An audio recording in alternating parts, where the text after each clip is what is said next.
Olá galera, eu sou a Verônica Pedrosa, criadora do canal Crimes Franceses. Se você já é da casa, já conhece o meu trabalho, muito obrigada pela sua presença aqui hoje mais uma vez. Se você tá chegando novo, tá chegando nova, já fica sabendo que esse canal aqui é mais um bate-papo pra gente refletir, ficar em alerta, saber que as pessoas são uma caixinha de surpresa e a gente não conhece ninguém. Não importa se você mora nos Estados Unidos, na Finlândia, na Bélgica, a criminalidade existe em qualquer lugar do mundo e cabe a você cuidar da sua segurança, porque ninguém vai fazer isso no seu lugar.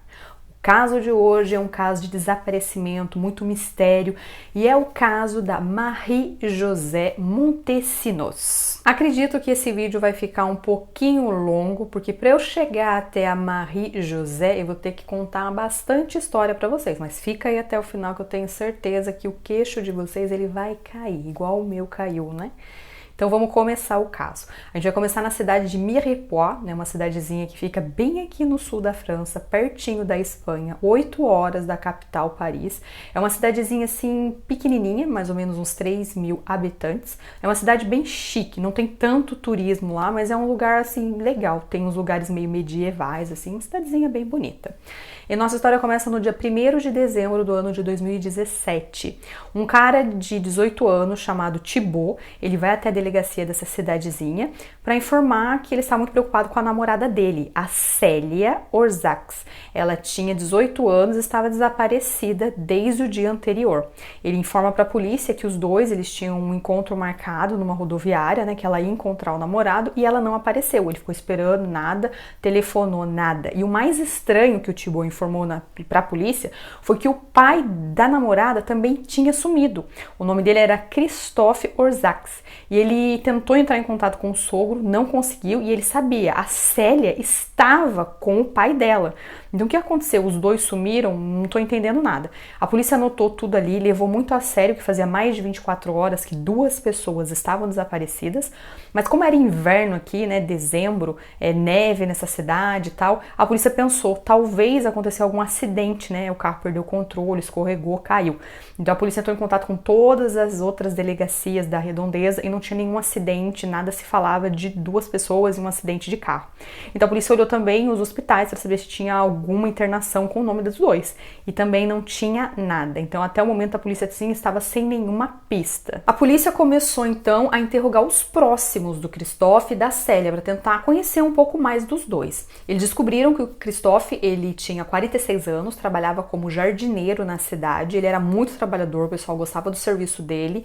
Ele foi casado com a mãe da Célia há 17 anos, mas o relacionamento desgastou e eles tiveram o divórcio. O divórcio foi muito difícil, teve muita briga e foi bem longo, mas tudo saiu bem. O Christophe ele teve uma infância assim bem difícil, a mãe dele teve um AVC e foi embora. E ele ficou pequenininho ali com os 5 irmãos, era uma família bem grande. Então o pai se viu ali com 6 crianças, sem a mãe, não sabia o que fazer. Então várias pessoas vieram ajudar, freiras, o pessoal, o vizinho e tal. Então ele foi criado assim, por outras pessoas, familiares, vizinhos que se interessavam e queriam ajudar. E mesmo assim, ele nunca se desviou do caminho dele, nunca foi assim um delinquente, fazia coisas fora da lei. Não. Pelo contrário, ele era muito trabalhador, gostava do que fazia e era um cara assim correto. A Célia, a filha do Christophe, é a mesma coisa. Ela era super estudiosa, namorava o Thibaut, né, que foi o cara que foi informar o desaparecimento na delegacia. Namorava há mais de 2 anos. Os dois se conheceram no ensino médio, estavam assim super felizes, eles eram complementares. A Célia, ela gostava muito assim de conversar com as amigas dela, estava fazendo um curso de estética. Ela era muito bonita, onde ela chegava, ela era aquela pessoa assim solar, sabe? Parecia um sol chegando. O pessoal gostava de ver aquele sorrisão da Célia. Ela era bacana, divertida. E ela teve, né, esse período difícil da vida dela, que foi o divórcio do pai com a mãe. Ela tinha 10 anos e para ela foi bem traumático. Ela não tinha uma relação muito boa com o pai.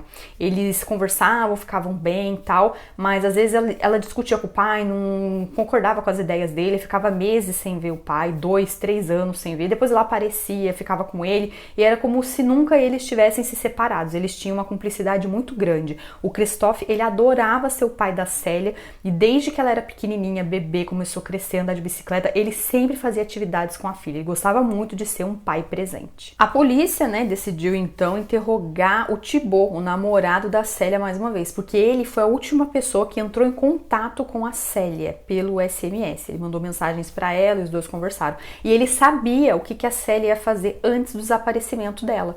Ela disse pro namorado dela, olha, eu vou chegar aí nessa cidade tal hora, você me espera, o trem vai chegar nessa hora aí. Mas antes disso, né, umas 4 horas da tarde, meu pai tem um encontro marcado aqui com um cliente, que ele vai começar um projeto novo de construção de cabanas nas árvores da floresta. Então a gente vai para um lugar afastado para ver qual é esse novo projeto. Meu pai tá bem empolgado. Então depois disso daí eu vou pegar o trem e a gente se encontra em tal lugar.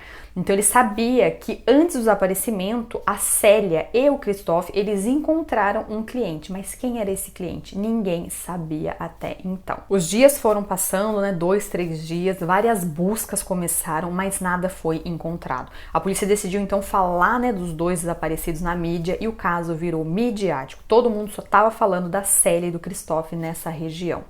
A polícia começou a olhar a fundo o histórico do telefone do Christophe para saber se tinha alguma pista.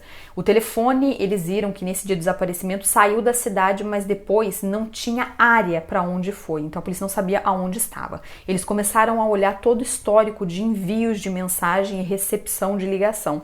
E a polícia viu que tinha um número estranho que ligou para ele um dia antes dele ter esse encontro com o cliente e sumir.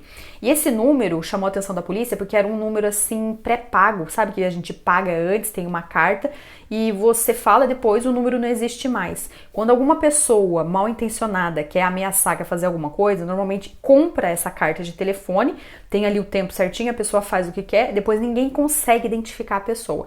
Então a polícia achou estranho, falou, por que esse número que a gente não consegue identificar falou com o Christophe? Isso aqui deve ser a chave desse mistério. A polícia continuou pesquisando e foram olhar os antecedentes criminais do Christophe. E para surpresa da polícia, ele tinha sim antecedentes criminais. Uma ex-namorada dele, agora vem aí o nome, a Marie-José, ela tinha feito um BO contra o Christophe alguns meses antes por agressão, violência e perseguição.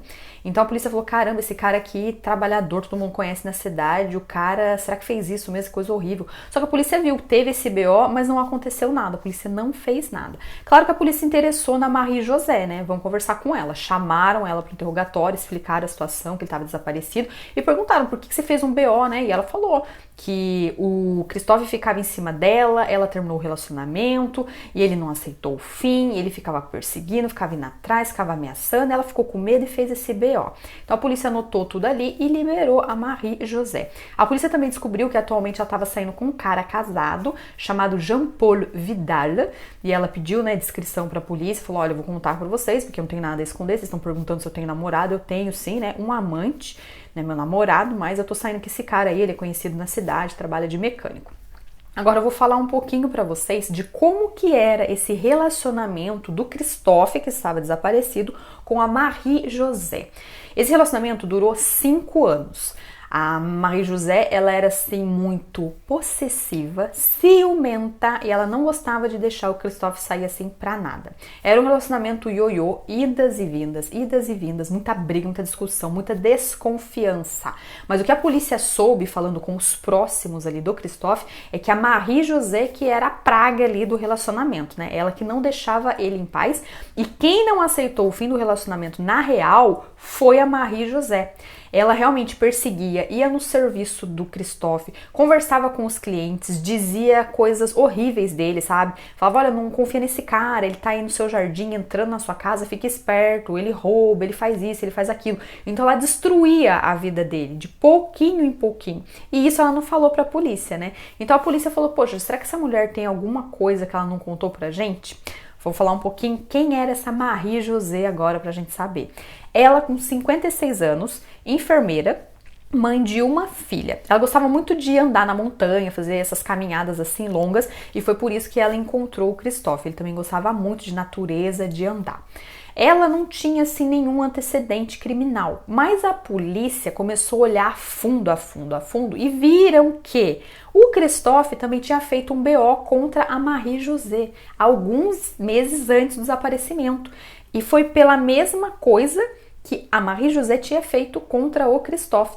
O Christophe, né, ele estava assustado, ele sabia que a Marie-José era manipuladora, que ela era louca, maluca da cabeça e que, enciumada, porque queria continuar o relacionamento que ele sabia, não quero ficar com essa mulher maluca, ele fez um BO. Só que a polícia, né, simplesmente anotou ali, beleza, ela tá te perseguindo, tá te ligando, tá indo no seu serviço, tá te incomodando, tá riscando seu carro, tudo bem, te anota tudo aqui, vamos ver o que a gente faz. Nesse vamos ver o que a gente faz, eles não fizeram nada, nem com o BO da Marie-José, que ela contou aí as mentiradas dela, e nem o BO do Christophe. Nada foi feito. Claro que a polícia quis reinterrogar a Marie-José, né, porque eles ficaram sabendo que o ruim da história realmente era a Marie-José e não o Christophe. Ela era a possessiva, a ciumenta da história toda. No meio aí dessa investigação que continuava, um carro todo queimado foi encontrado numa floresta afastada. Olhando a placa, deu para descobrir que era o carro do Christophe. E olhando bem os detalhes desse carro todo queimado, a polícia confirmou que não tinha nenhum corpo ali dentro, ou seja, não foi nenhum acidente. E olhando ali direitinho, pegando as amostras do carro todo queimado, ficou claro que alguém tinha colocado gasolina no carro e depois colocaram fogo, ou seja, foi uma coisa provocada, foi um ato criminal, colocaram fogo nesse carro. Mas ficou claro para todo mundo que o Christophe e a Célia não foram queimados dentro desse carro. Até então a polícia não sabia aonde os dois estavam. Mas eles foram falar com a Marie-José, quem sabe ela abria a boca, né? Conversando com ela uma segunda vez, ela falou a mesma coisa, que ela era vítima, que ninguém sabia de nada, que somente quem tá sobre quatro paredes ali sabe a realidade das coisas, e que no dia do desaparecimento ela tinha um álibi concreto, ela tinha ido fazer uma caminhada com um casal de amigos. Claro que a polícia foi falar com esse casal de amigos da Marie-José, e esse casal de amigos realmente eles falaram, não, a gente foi fazer uma caminhada na montanha tal e ela estava com a gente toda a tarde, então se aconteceu alguma coisa nessa tarde, não foi a Marie-José porque ela estava com a gente. 7 meses depois, minha gente, aqui a gente já tá em junho de 2018, a polícia não sabia nada sobre o Christophe, sobre a Célia, não sabia se eles estavam vivos ou se eles estavam mortos. A polícia descobriu uma coisa nesse junho de 2018 que ajudou e muito as investigações. Eles continuaram olhando os históricos, né, dos telefonemas, de todas as ligações do Christophe, e eles viram que um mês antes do desaparecimento, um outro número que não dava para ser identificado tinha entrado em contato com o Christophe. Então a polícia falou, caramba, um dia antes, um número que a gente não conseguiu identificar entrou em contato. Um mês antes, um outro número não identificável foi tentar falar com o Christophe. Isso aqui tá estranho, tinha alguém ameaçando. E quem era? Só que esse telefone que a polícia não conseguiu identificar, ele ajudou bem mais que o primeiro. Porque o primeiro, eles sabiam que era um número que foi usado durante, sei lá, 2, 3 horas e depois desapareceu. Esse segundo, a polícia conseguiu o histórico dele. Então a polícia sabia, é um número que a gente não consegue identificar, mas a gente está vendo para onde ele fez ligações. E a polícia viu que esse segundo número aí, que não foi identificado, ele fez uma ligação por Christophe, o cara desaparecido, e minutos depois ele entrou em contato com um outro número que correspondia a um cara chamado Jean-Paul Vidal. Quando a polícia escutou Jean-Paul Vidal, a polícia falou, peraí, mas esse aqui não é o namorado da Marie-José, a ex-namorada do Christophe maluca? Isso aqui seria coincidência? A polícia falou, não é coincidência não. Talvez a Marie-José, ela estava por trás desses 2 números aí que a gente não conseguiu identificar, ela estava fazendo ameaça pro Christophe e talvez ela se passou por um cliente e deu o endereço para ele em algum lugar e pegou ele para fazer alguma coisa, dar um susto. Essa mulher é maluca, vamos atrás dela. No dia 11 de junho de 2018, a polícia fez uma batida simultânea no serviço do Jean-Paul, pegou ele e levou para o interrogatório e pegou também a Marie-José, que estava na casa dela. Então, eles fizeram isso ao mesmo tempo para os dois não terem tempo de se verem e se comunicarem. Então, a polícia pegou os dois e levou para o interrogatório. No interrogatório, a Marie-José continuou falando a mesma coisa. Eu não sei de nada, eu sou a vítima, o Christophe era agressivo comigo, ele me ameaçava. Eu tenho um álibi concreto, vocês não podem fazer nada contra mim. E continuou a história dela, e firme e forte. O Jean Paul estava assim, do mesmo jeito, falando, gente, eu não tô entendendo porque eu tô aqui. Realmente, eu saio com a Marie-José, a gente é amante, né? Esse Jean Paul, pra vocês saberem, ele tinha 46 anos, casado, pai de 3 filhos, ele trabalhava como mecânico e nas horas vagas ele colocava uma galhada na esposa dele, vamos dizer assim, né? Ele gostava muito de fazer espetáculos de manobra de carro e tal, gostava sempre disso, publicava em rede social. E ele realmente não estava entendendo nada, falava, não tô sabendo de nada, sabendo de nada, nesse dia aí eu tinha um álibi e tal. E a polícia começou a apertar os dois e o tempo foi passando, 10, 15, 20 horas de interrogatório e eles não falavam nada e não falavam nada. Aí a polícia, né, deu aquele tempo que aqui às vezes funciona bem.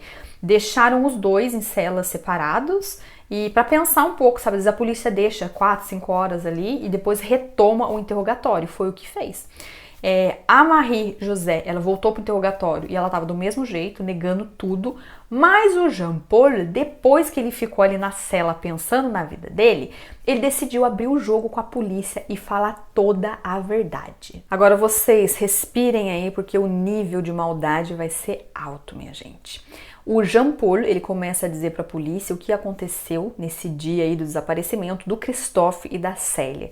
E ele afirma assim de cara, eu e a Marie-José, a gente premeditou tudo isso junto, porque a Marie-José, ela estava tendo muito problemas com o Christophe. Ele ameaçava demais a Marie-José e como agora eu estava com ela, né, porque eu sou o amante, ele ia começar a encher meu saco. Então a gente sabia que a gente tinha que eliminar o problema.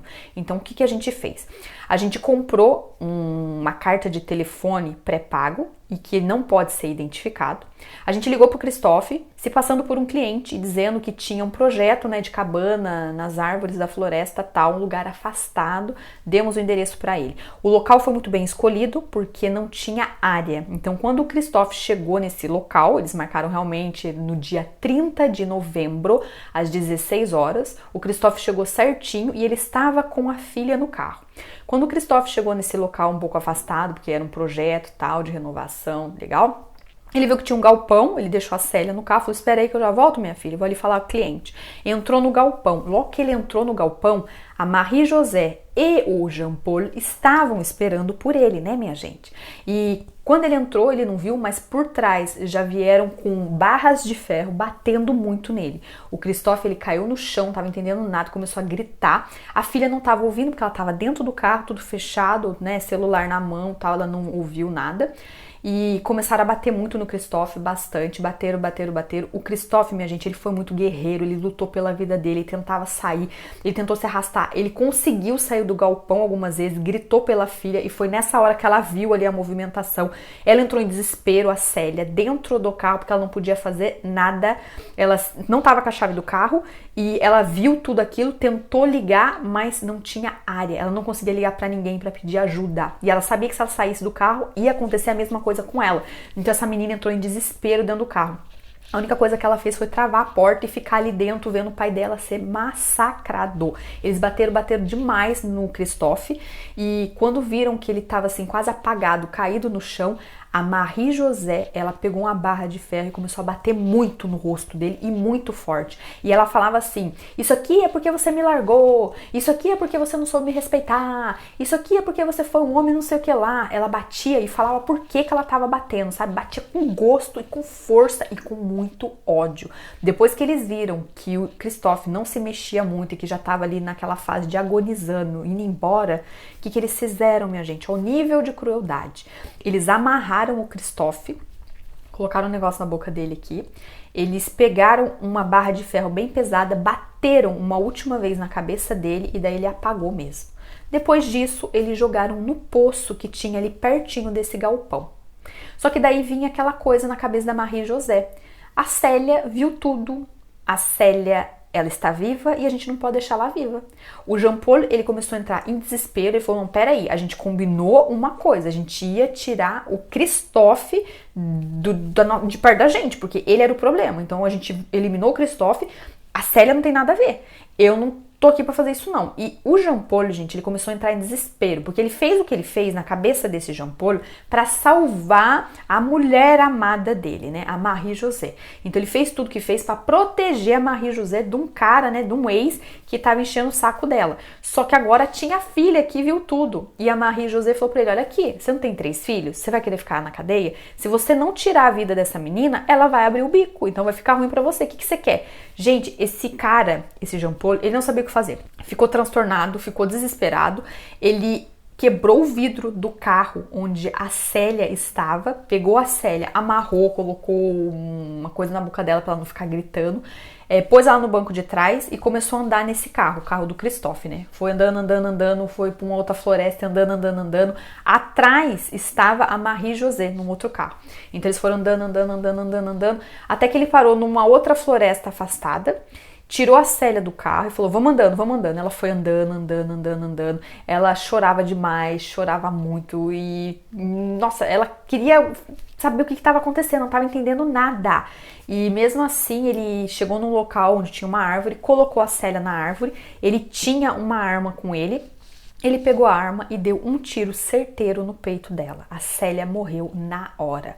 Depois disso, os dois, o Jean Paul e a Marie-José, eles pegaram ali alguma vegetação, galhos de árvore, mato tal, e colocaram em cima do corpo e sumiram, foram embora, como se nada tivesse acontecido.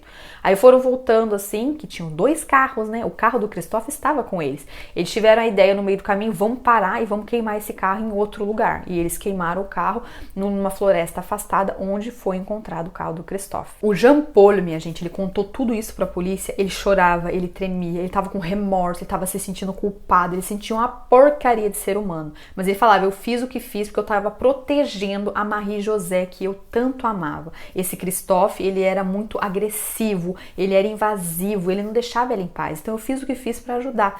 Só que a polícia viu, né? Pô, isso não é verdade. O Christophe não era assim. Essa moça, ela é tão manipuladora, a Marie-José, que ela enfiou todas essas mentiras na cabeça dele e ele fez o que fez. Quem matou foi o Jean Paul, mas a cabeça de tudo isso, quem instigou, minha gente, foi a Marie-José. Pra polícia isso estava claro. Claro que eles foram conversar com a Marie-José, que estava na sala ao lado, né? E eles tentaram pressionar, conversaram com ela, a gente já sabe da história, foi isso que aconteceu. E ela falava, não, esse é meu amante, ele é louco, se ele fez isso, ele fez sozinho, eu não tava com ele, eu tenho meu álibi concreto, vocês sabem disso, não fiz nada. A polícia realmente não podia falar nada porque ela tinha esse álibi concreto, mas a polícia reinterrogou esse casal de amigos da Marie-José. Eles falaram, né, que fizeram uma caminhada com ela nessa tarde do 30 de novembro, o dia do desaparecimento dos dois. E foi nessa hora que a polícia explicou a gravidade para esse casal de amigos da Marie-José, dizendo, olha, agora é uma história aqui de crime, tem 2 mortes, vocês realmente fizeram uma caminhada com a Marie-José nesse 30 de novembro, e o casal de amigos ali vendo que, nossa, tem crime, tem morte, aí eles abriram o jogo. Não, a gente veio aqui, né, para dar um interrogatório, para responder a questão de vocês, mas a Marie-José já tinha pedido pra gente mentir. No dia 30 de novembro, ela não estava com a gente. E a gente não sabe onde ela estava, não. Então foi nessa hora que a polícia viu, né? Caiu por terra. Essa mulher não tem álibi concreto e realmente a história que o Jean Paul contou é verdade. Os dois planejaram tudo e tiraram a vida do Christophe e da Célia. Claro que depois de tudo isso, né, os dois já ficaram presos e a polícia foi então ao local onde eles tinham falado, aquele galpão onde tinha um poço, eles jogaram o corpo do Christophe e na floresta afastada onde eles tiraram a vida da Célia com uma arma. A polícia realmente encontrou o corpo do Christophe, ele estava dentro do poço, demorou mais de 7 horas para tirar o corpo de lá, era bem difícil o acesso. Eles foram na floresta, também encontraram o corpo da Célia, do lado tinha a bala também do revólver, então a polícia realmente sabia, né, realmente a história do Jean Paul foi verdadeira. O mais perturbador disso tudo é que exames de pós-morte foram feitos, né, para confirmar que realmente era o Christophe e era a Célia. E uma coisa que deixou todo mundo assim mais chocado de tudo foi que foi encontrado água no pulmão do Christophe. Ou seja, quando ele foi jogado no poço depois de apanhar pra caramba, ele ainda estava vivo. E ele morreu dentro desse poço, sem poder fazer nada. Ele estava vivo. Olha o grau de crueldade dessas duas pessoas. O julgamento desses dois aconteceu em novembro de 2023. Nesse julgamento, o Jean Paul, ele estava assim super cheio de remorso, estava com vergonha, estava se sentindo culpado. Ele pedia muita desculpa para a família do Christophe e da Célia. Disse que saiu fora do controle, ele sabia que não ia trazer os dois de volta, mas ele estava se sentindo uma pessoa horrível. Já a Marie-José, ela estava na mesma historinha dela. Ela era vítima, o Christophe era horroroso com ela, brigava, era agressivo, invasivo, ela não podia viver assim, ou ela fazia algum plano para matar o Christophe, ou o Christophe matava ela. Então ela estava bem assim. Claro que o advogado de defesa tentou falar do passado difícil da Marie-José, dizendo que o pai abusava dela, que ela não tinha uma relação muito boa com homens e por causa disso ela tinha essa raiva e dá para entender o que ela fez. Mas não adiantou de nada, a pena para esses dois veio. E os dois pegaram a mesma pena. A Marie-José, ela pegou 30 anos de prisão, ela vai pedir condicional quando ela completar 20 anos de prisão fechada e ela foi a cabeça, ela foi a instigadora de tudo isso e ela é a pessoa mais perigosa. E o Jean Paul, ele pegou também 30 anos de prisão fechada, porque ele sim tirou a vida das duas pessoas. Mas a polícia e todos os psicólogos que passaram ali no julgamento, eles deixaram claro que a mais perigosa da história é a Marie-José. Ela é a pessoa podre ali, ela é a pessoa maldosa, ela planejou tudo, ela manipulou e ela contou muita mentira pro Jean Paul. Ela abusou do amor que ele tinha por ela. E o Jean Paul, ele foi a parte fraca. Ele amava essa mulher, ele queria ajudar e ele fez o que ele fez. Um pobre cego apaixonado. No final do julgamento, os dois não questionaram nada. A Marie-José e o Jean Paul não pediram o segundo julgamento, que é muito bom para a família das vítimas, né? Porque eles não precisam reviver tudo isso novamente. Atualmente os dois, eles estão presos e não se fala nada se eles ainda estão juntos. Esse foi o nosso caso de hoje, um caso aí pra gente pensar, refletir, ficar em alerta, minha gente. Como diz a minha amiga Missa Yoshi, lá do canal Crimes pelo Mundo, a monstruosidade, né, não tem cara, não tem coração. Normalmente é homem que é possessivo, ciumento e que destrói a vida de uma mulher. Mas aqui não foi o caso, não. Foi uma mulher que era manipuladora, egoísta, possessiva, ciumenta. Ela destruiu a vida de um homem que não queria nada com ela, um homem que tentou terminar o relacionamento e ela não aceitou esse não. O caso aqui foi a mulher que não aceitou o não, manipulou um outro homem para estar tirando a vida do Christophe. Só que ela foi muito além, porque ela não soube parar. A Célia, que não tinha nada a ver com a história, também perdeu a vida.